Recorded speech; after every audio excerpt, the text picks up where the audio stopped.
En fait, on peut toujours trouver une excuse pour se dire « moi, je ne suis pas assez ceci, moi, je ne suis pas assez cela pour être disciple de Jésus ».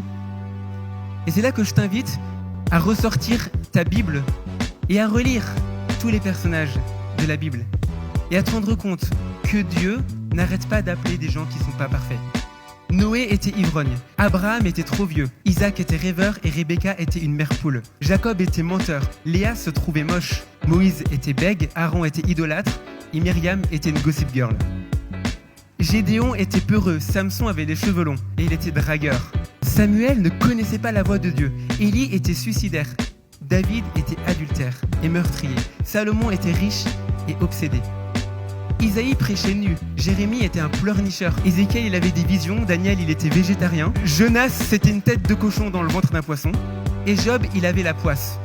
Anne c'était une bigote, Siméon c'était un chacha, les rois mages n'étaient pas rois. Élisabeth était stérile, Zacharie était incrédule, et Jean-Baptiste mangeait des sauterelles.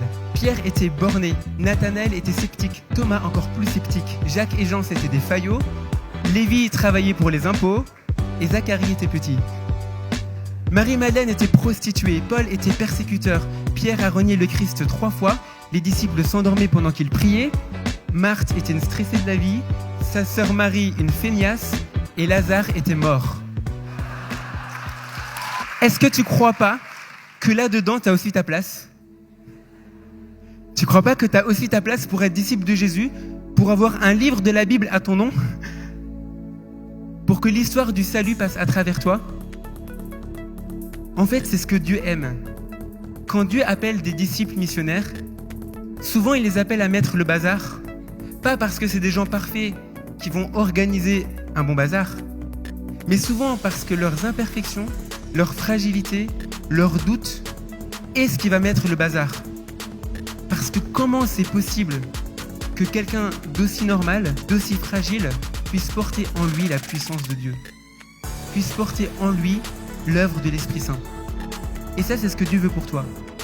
En fait, souvent, tu vas mettre le bazar dans ta vie, justement parce que tu es trop normal, parce que tu es trop toi-même, tu as tes tics de langage, tu as ton régime alimentaire, tu as tes petits trucs, mais Dieu t'utilise quand même.